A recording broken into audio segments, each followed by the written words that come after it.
Episode की setting देखते हैं। एल्फ क्वीन लियोन के सामने एक शर्त रखती है कि अगर लियोन चाहता है कि एल्फ उसके साथ में किसी भी तरीके की डील करे तो उसे ये प्रूव करना होगा कि वो एल्फ का एक सच्चा दोस्त बन सकता है। ये लियोन के लिए एक बड़ी समस्या होती है क्योंकि अब तक उसने पूरी लाइफ के अंदर केवल दुश्मनी बनाया है। दोस्त बनाना उसके लिए काफी ज्यादा मुश्किल है। अपनी नॉर्मल लाइफ के अंदर भी वो कभी दोस्त नहीं बना पाया था। जब वो साहू था तब उसके जितने भी दोस्त थे वो सारे उसके ऊपर हंसा करते थे क्योंकि लियोन के पास में ज्यादा पैसे नहीं थे। वो लियोन को अपने ग्रुप में तो रखते थे लेकिन पीठ पीछे उसकी बुराई भी किया करते थे। लेकिन उन्हीं से भी में लियोन का एक खास दोस्त था जो कि लियोन के साथ में थोड़ा अच्छी तरह से बात करता था और लियोन जब भी उसके साथ में होता था तो उसके चेहरे के ऊपर एक अलग की स्माइल रहती थी। तो इसी चीज से लियोन ने यह मतलब निकाला कि ट्रू फ्रेंड का मतलब वो होता है जिसके साथ में रहते हुए आप खुश रह सके। और ये चीज समझने के बाद में वो अपने पास से कब से मीट को बाहर निकालता है और फिर कहने लगता है देखो इसे। लियोन ने अब की बार अपने बैग के अंदर से जो मीट निकाला है ये बाकी सारे मीट से एकदम अलग होता है। एल्फ क्वीन इसे देखने के साथ में काफी ज्यादा चौक सी जाती है और क्योंकि अभी भी वो काफी ज्यादा भूखी है, कई महीनों की भूख अभी तक शांत नहीं हुई है। इसे देखने के साथ में उसके मुंह से पानी बहने लगता है और साथ में उसे मीट की स्मेल बह जाती है। वो समझ जाती है ये जो मीट है ये काफी ज्यादा स्पेशल है।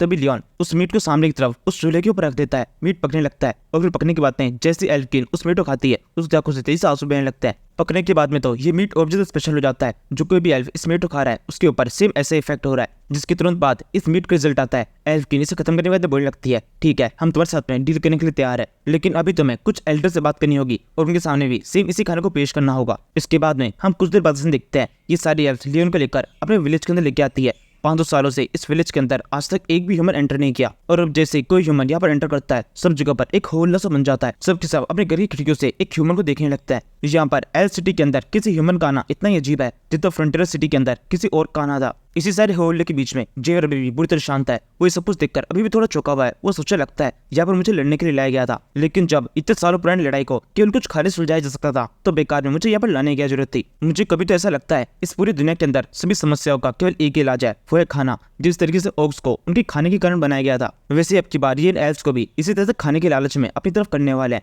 मुझे तो ऐसा लगता है कुछ टाइम बाद में ऐसा हो जाएगा कि ड्रैगन के पास में जाकर भी उसके अपने खाना रखेंगे और उसे भी अपना पालतू बना लेंगे। ये कितने जीव है थोड़ा इधर से दिखता है उसे दिखाई देता है आसपास में काफी सारी लकड़ी की चीज है। उसे थोड़ा देखने में पता चलता है ये सारी वो लकड़ी है जो कि अपने आप ही पेड़ों के ऊपर चढ़ जाती है। इस पूरे विलेज के अंदर किसी भी जगह पर किसी भी चीज को बनाने के लिए लकड़ी को काटा नहीं गया है। ये पूरा विलेज इस तरह से बनाया गया है कि किसी भी प्लांट को किसी भी तरह का नुकसान ना पहुंचे। इसी से में लियोन क्वीन एल्फ से बोलने लगता है वैसे तुम लोग हमेशा मीट खाते हो वैसे क्या तुम्हें ये पता है कि जिन मस्टूस को मारे खाते हो वो असल में वेजिटेरियन होता है वो पौधे को खाते हैं। तो एक तरीके से अगर तुम मीट को खा रहे हो तो इसका मतलब तुम वेजिस को ही खा रहे हो। और तुम लोगों को ये बात पता ही होगी एक वेजिटेरियन जीव अपनी पूरी लाइफ के अंदर कब सारे वेजिस को खा जाता है तब उसके बाद में उसकी बॉडी के अंदर मीट क्रिएट होता है और फिर जब तुम उस मीट को खा जाते हो तब जरा से मीट से तुम्हारी भूख शांत नहीं हो सकती। तुम्हें काफी सारा मीट खाना पड़ेगा। उसकी वैल्यू उस वेजिटेरियन से कहीं ज्यादा है। और अगर इस तरह से देखा जाए अगर तुम मीट खाने के बजाय डायरेक्टली वेजिटेरियन चीजों को खाओगे तो तुम लोग ज्यादा पेड़ों को बचा सकते हो। क्वीन एल्फ बोलती है हाँ ये बात हमें पता है लेकिन इसके बावजूद भी हम इसके ऊपर अमल नहीं कर सकते क्योंकि कुछ आदतों को बदलना आसान नहीं है।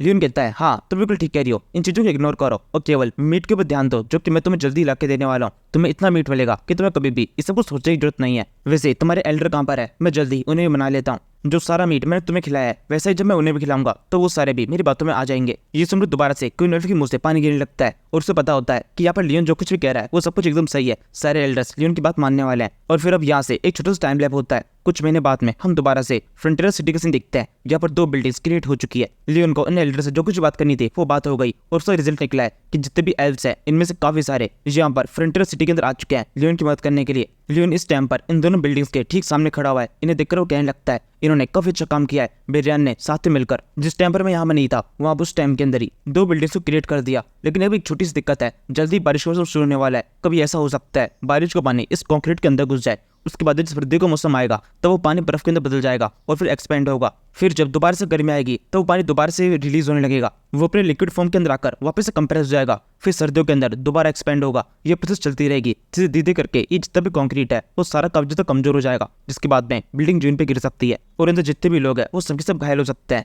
ये अब तक मेरे लिए एक बहुत बड़ी प्रॉब्लम थी जिसको अभी तक मैं सॉल्व नहीं कर पाया था। लेकिन अब इस प्रॉब्लम को किस तरह सॉल्व करना है इसका तरीका भी मेरे पास में है। इन एल्फ्स को मैं यहाँ पर इसी चीज के लिए लेके आया हूँ। एल्फ्स को मून से पावर मिलती है। इसकी मदद से वो जाकर भी पानी की ड्रॉप्स होती है उन्हें महसूस कर सकती है। तो इन्हीं की मदद से मैं इस प्रॉब्लम को सॉल्व करूंगा। इनकी मदद से पता लगा लूंगा कि किस जगह पर वाटर ड्रॉप्स है। और इसके अलावा क्योंकि काफी लंबे टाइम से जंगलों के अंदर रहती आई है इसी वजह से इनके लिए इन बिल्डिंग्स के ऊपर चढ़ना काफी ज्यादा आसान है। ये खड़ी बिल्डिंग के ऊपर बड़ी से चढ़ सकती है। तो एज ए वर्कर इनका काम सबसे ज्यादा फास्ट होगा। बाकी वर्कर से तुलना में ये काफी तेजी से सारा काम कंप्लीट कर सकती है। लियोन जब इसे वो सोच रहा होता है इस टाइम पर हम क्वीन एल्फ और उसके साथ में जो बाकी की एल्फ्स होती है उन सभी को यहाँ पर काम करते हुए देखते हैं। और काम करते हुए वो अपने साथी एल्फ से बोलने लगती है हमें जल्दी से सारा काम खत्म करना होगा, उसके बाद में हमें मीट खाने को मिलेगा, इसलिए किसी को भी रुकने की जरूरत नहीं है, सबके सब काम पे लगे रहो, जल्दी से इस सारे काम को खत्म करो। इसके बाद में कुछ और टाइम बीतता है, सर्दियां शुरू हो चुकी है। सर्दी शुरू होने से पहले ही बिल्डिंग के ऊपर की साइड का भी सारा काम हो चुका है। ऊपर की साइड में कुछ छप्पर डाल दिए गए जिसकी वजह से सारी बर्फ को साइड में किया जा सके। और अब जब सर्दी शुरू हो चुकी है तब लियोन की मेन परीक्षा है, उसे जो इंसुलेशन यहाँ पे करना था उसकी तैयारी कर रहा है।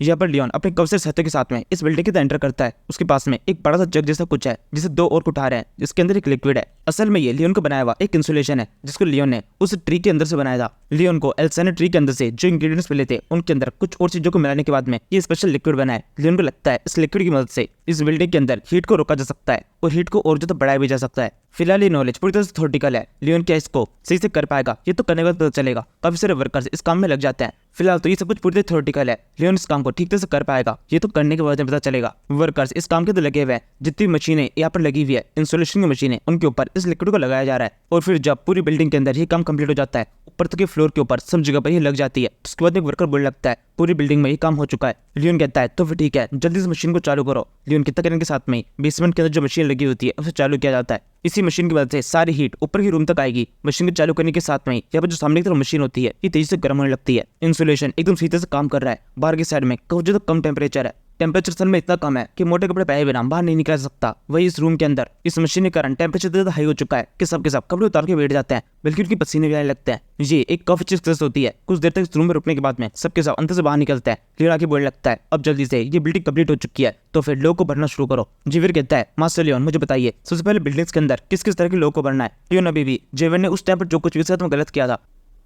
जेवियर थोड़ा एक्साइटेड होते हुए बोलने लगता है सबसे पहले इस बिल्डिंग के अंदर किसको रहने का मौका देंगे। जिस सुनकर लियोन एक अजीब से मुंह बोलने लगता है। असल में लियोन अभी भी काफी गुस्सा है। जेवियर ने उसके साथ में जो जंगल के अंदर बिहेव किया था, जिस तरीके से उसकी इंसल्ट की थी, इसके लिए लियोन अभी भी काफी गुस्सा है। वो इसका बदला निकालते हुए इसे लेते हुए बोलने लगता है तुम चुप रहो, मैं तुम्हें किसी तरह का जवाब नहीं दूंगा। इसी से बेरेन यहाँ पहुंच जाता है और लियोन से सेम ऐसे ही सवाल पूछता है और लियोन इससे थोड़ा रिस्पेक्ट से बात करता है। उसे कहने लगता है सबसे पहले बच्चों को और महिलाओं को यहाँ पर रहने का मौका दो, उसके बाद में नंबर आएगा बूढ़ों का और बीमारों का। ये बिल्डिंग बहुत ज्यादा बड़ी है, मुझे पूरे यकीन है सबको आसानी से रूम अलॉट हो जाएंगे, सबके सब यहाँ पर अच्छी तरह रह सकते हैं। मैं चाहता हूँ इस सर्दी कोई भी सर्दी का परेशान ना हो और इसके अलावा खाने की परेशानी तो बिल्कुल भी नहीं होनी चाहिए। ये सुनने के बाद में मेरे नॉलेज चला जाता है और जेवियर सोचने लगता है ये बिल्कुल भी ठीक नहीं है, मेरे साथ में यहाँ पर इतना गलत तरीके से बिहेव किया जा रहा है। तभी लियोन आके बोलता है हमें जल्दी से यहाँ से आगे बढ़ना होगा, एक और प्रोजेक्ट के ऊपर हमें काम शुरू करना है। जेवियर आगे बढ़ने लगता है। लियोन के पीछे चलते हुए बेरेन सोचने लगता है मेरे को इस टाइम पर इतना गुस्सा आ रहा है कि इनके ऊपर 2-3 मुक्के मार दूं, लेकिन नहीं मैं ऐसा नहीं कर सकता। अभी इस टाइम पर यहाँ पर काफी सारे ऐसे लोग हैं जिनकी लाइफ इनके ऊपर डिपेंडेंट है, या फिर मुझे ये कहना चाहिए यहाँ पर जितने भी लोग हैं उन सभी की लाइफ इनके ऊपर डिपेंडेंट है। अगर इन्हें कुछ हो जाता है तो इन सभी की लाइफ काफी ज्यादा खतरे में पड़ जाएगी। इन्होंने अपने आप को कई सारे लोगों की लाइफ सोर्स बना दिया है। यही सोचते हुए जेवियर लियोन के पीछे चल रहा होता है। दोनों एकदम शांति से आगे बढ़ रहे हैं, कोई भी किसी से बात करने की कोशिश नहीं करता। जैसे ही एक पुल के ऊपर से गुजरता है जेवियर को दिखाई देता है वहाँ सामने की तरफ कुछ लोग हैं। इस समय लियोन की नजर भी वहाँ पड़ जाती है। वो जेवियर से पूछता है वो लोग कौन है। जेवियर कहता है उन्हें देखने में तो ऐसा लग रहा है कि उन्हें एलिका ने किसी मैसेंजर को पे भेजा है। तो देखो आपके पेरेंट्स ने भी उनके सामने अपना सर झुका रखा है, जरूर से वो मैसेंजर ही है। इसी समय मैसेंजर अपने पास से एक स्क्रोल को बाहर निकालता है और फिर कहने लगता है मेरे को आपको ये बताते हुए काफी खुशी हो रही है कि आपकी सिटी ने पिछले कुछ टाइम के अंदर काफी सारी तरक्की हासिल कर ली है। आपकी सिटी के अंदर काफी सारे लोग हैं और इसके अलावा आपके पास में काफी सारे रिसोर्सेज है। उन सभी लोगों को पालने के लिए आपने काफी शानदार सी बिल्डिंग्स क्रिएट की है जिनके अंदर काफी सारे लोग रह सकते हैं। ये एक काफी अच्छी चीज है जिसे देखने के लिए भी काफी सारे लोग आने वाले हैं। ये इंजीनियरिंग का एक काफी अच्छा नमूना हो सकता है। इसी वजह से आपकी फ्रंटियर सिटी से मैं क्वीन एलिका काफी ज्यादा खुश हूँ। इसी वजह से मैं आपको मौका देना चाहती हूँ आपकी सिटी को कंट्री के अंदर कन्वर्ट करने का। वैसे ये एक मौका नहीं है, मैं आपसे पूछ नहीं रही, आपसे फ्रंटियर सिटी एक सिटी नहीं बल्कि कंट्री बन चुकी है।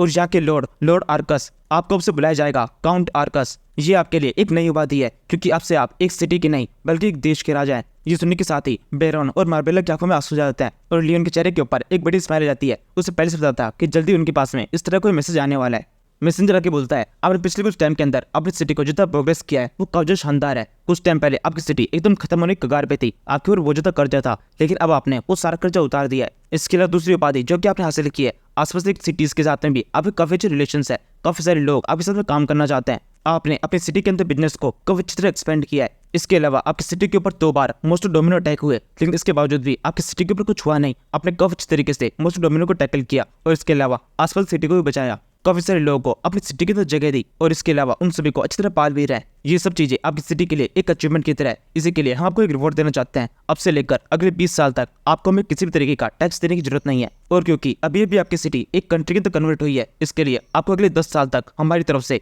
हर महीने फंड्स भेजे जाएंगे, जिन्हें भी आप अपनी कंट्री के प्रोग्रेस के अंदर यूज कर सकते हैं। जैसे लियोन अभी पैसे की बात सुनता है, उसके चेहरे के ऊपर एक और बड़ी स्माइल आ जाती है। वो जोर जोर से खुशी में नाचने लगता है और फिर अगले सेकंड एकदम से उसे मूड स्विंग होता है। वापस नॉर्मल होकर जेवियर से बोलने लगता है, जेवियर तुम यहाँ पर खड़े क्यों? जल्दी से चलो, हमें कुछ काम शुरू करना है। मैं पहले जाकर विस्काउंट लोकाना से मिलना चाहता हूँ। उससे बताना चाहता हूँ कि हमारी सिटी अब सिटी नहीं एक कंट्री बन चुकी है, यानी कि अब से हम उससे भी ज्यादा ऊपर लेवल पर है। यही बात करते हुए लियोन और जेवियर चले जाते हैं। वो बिल्कुल भी मैसेंजर और अपने फादर मदर के सामने नहीं आते, लेकिन बैरन की नजर लियोन के ऊपर पड़ जाती है। उसे देख के सोचने लगता है, लियोन ये सब कुछ तुम्हारी वजह से हो रहा है, तुम्हारी वजह से मेरे को इतने देखने को मिला है। हमारी सिटी कंट्री के अंदर कन्वर्ट होने वाली है, ये हमारे लिए एक बहुत बड़ा अचीवमेंट है जो कि हमने अचीव किया है केवल तुम्हारी वजह से। ये किसी भी तरीके से एक मिरेकल से कम नहीं है। और अब इसके बाद में अगले दिन हो जाता है, हमें एक घोड़े के ऊपर एक बंदे को दिखते हैं जो कब से डरा हुआ है। वो तेज से अपने घोड़े को भगाता जा रहा है। ये विस्काउंट लोकाना है और ये देख के पता चल रहा है ये कब से जल्दी में ये सीधे बैरन आर्कस के पैरों में गिर जाता है और उसे कहने लगता है, मुझे पता चला आप काउंट बन चुके हैं, आपने मुझे यहाँ पर बुलाया था, मैं तुरंत ही यहाँ भागते हुए आ गया हूँ। बैरन कहता है, विस्काउंट लोकाना तुम्हें ये सब कुछ करने की जरूरत नहीं है, चलो उठ जाओ। हम दोनों की सिटीज कब लंबे टाइम से साथ में काम कर रही है, तो हमारे पार्टनर की तरह हो, इसलिए तुम्हें बिल्कुल भी हमारे सामने झुकने की जरूरत नहीं है। विस्काउंट बोलता है, नहीं झुकने की जरूरत तो है, अब से आप हमारे से तो ऊपर के लेवल पर है, तो अब तो मुझे आपके सामने झुक के रहना पड़ेगा। जगह विस्काउंट थोड़ी खुशी दिखाने की कोशिश कर रहा होता है, लेकिन अंदर से वो एक अलग ही आग में चल रहा है। उससे कब तक गुस्सा आ रहा है कि उससे पहले इसका प्रमोशन हो गया और इसकी सिटी कंट्री में कन्वर्ट हो गई। मुझे आज भी वो टाइम याद है जिस टाइम पर हम इसको मजाक बनाया करते थे, इसको पूरी इग्नोर करते थे और जब भी इसको देखा करते थे इसको चिढ़ाते हुए कहने लगते थे कि इनकी सिटी पूरी तरह खत्म होने वाली है, जल्दी कर्जे के कारण ये पूरी तरह सब कुछ बेच देंगे और इन्हें सड़क पे आकर भीख मांगनी पड़ेगी। उस टाइम पर भी इसका बिहेवियर सेम ऐसा ही था। उसके चेहरे के ऊपर एक्सप्रेशन ज्यादा चेंज नहीं होते थे, केवल चेहरे पे एक हल्की स्माइल रहती थी। वैसी अब भी है, अपग्रेड के बावजूद भी इसको देख के नहीं लगता कि सच में इसका किसी तरह का प्रमोशन हुआ है। ये सच में एक बेवकूफ है जिसे पता ही नहीं है प्रमोशन के बाद में किस तरह से रिएक्ट करता है। थोड़ा बहुत ईगो तो अपने अंदर होना ही चाहिए। इस समय बैरन विस्काउंट यहाँ बुलाने का एक कारण बताने लगता है। वो उसे कहता है, हमारी सिटी के अंदर कब ज्यादा अपग्रेडेशन चल रहा है, तुम्हें तो बताइए हमारी सिटी कंट्री के अंदर कन्वर्ट हो चुकी है, यानी इसका मतलब हमारे पास और भी काफी सारे काम है जो कि हमें कंप्लीट करने होंगे। यानी इसका मतलब हमारे पास मेंस की काफी कमी है, हमें काफी सारे एम्प्लॉयज की जरूरत है जो कि हमारे लिए काम कर सके। हमें इसके लिए तुम्हारी मदद की जरूरत है। विस्काउंट बोलता है, हाँ बिल्कुल, आपको जिस भी तरह की मदद चाहिए होगी मैं जरूर से आपको प्रोवाइड करूंगा। बैरन कहता है, असल में हमें काफी सारे सोल्जर्स की जरूरत है। विस्काउंट बोलता है, हाँ ठीक है, तो वो भी प्रोवाइड कर दी जाएंगे। वैसे आपको कितने सोल्जर चाहिए? ये सुनने के बाद में अब बैरन थोड़ा हिचकिचाने लगता है। वह कहता है, वैसे तो मुझे बोलने में थोड़ा अजीब सा लग रहा है, लेकिन तुम्हारे पास जितने भी सोल्जर है मुझे उस सारे के सारे चाहिए। ये सुनने के साथ में ही विस्काउंट अब थोड़ा घबरा जाता है। वो जल्दी से बैरन को दिखता है। बैरन के चेहरे के ऊपर सेम वैसी स्माइल है जो कि कभी उसे लियोन के चेहरे के ऊपर दिखाई देती थी। थोड़ा सीरियस फेस बनाते हुए बैरन विस्काउंट से आगे बोलता है, तुम हमारे बीच की पार्टनरशिप को अब फ्रेंडशिप के ऊपर लेवल के ऊपर लेके जा सकते हो। अगर तुम इस मदद को हमारी करोगे तो मैं मान लूंगा कि तुम हमारे दोस्त हो और जो तुमने आज हमारी मदद की है ये फ्रेंडशिप का एक गिफ्ट है। ये सुनने के बाद में विस्काउंट की हालत कब तक खराब हो जाती है। उसे पता है कि लियोन इसके पीछे है और लियोन बिल्कुल भी इस तरह का इंसान नहीं है जो कि अपनी फ्रेंडशिप को निभाएगा। लेकिन यहाँ पर विस्काउंट के पास में कोई दूसरा ऑप्शन नहीं है। अगर लियोन ने बाद में अलग से आकर विस्काउंट से किसी तरह की जरूरत देखी तब भी वो मना नहीं कर पाएगा, इसलिए तब मना करने से अच्छा है वो अभी बैरन के सामने यहाँ कह दे। इसके बाद वो अपने घोड़े बैठ कर यहाँ जाने लगता है। उसकी हालत कब तक खराब होती है। उसे पता है उसने एक बहुत गलत डिसीजन लिया है। विस्काउंट की हालत इतनी खराब होती है कि थोड़ा सा आगे बढ़ने के बाद में वो जोर से अपने घोड़े के ऊपर से नीचे गिर जाता है। बैरन ये सब कुछ खिड़की में से देख रहा है और विस्काउंट की ऐसी हालत देखकर उसे उसके ऊपर थोड़ा तरस आने लगता है। वो सोचने लगता है, अपनी पूरी लाइफ के अंदर मैंने इस तरह कभी भी कुछ भी नहीं किया है, मैंने किसी को ब्लैकमेल नहीं किया, लेकिन आज मुझे ये सब कुछ करना पड़ रहा है। शायद से इसी को चालाकी कहते हैं जो कि मैं कभी भी कर नहीं पाया। इसी समय विस्काउंट दोबारा से अपने घोड़े के ऊपर चढ़ने की कोशिश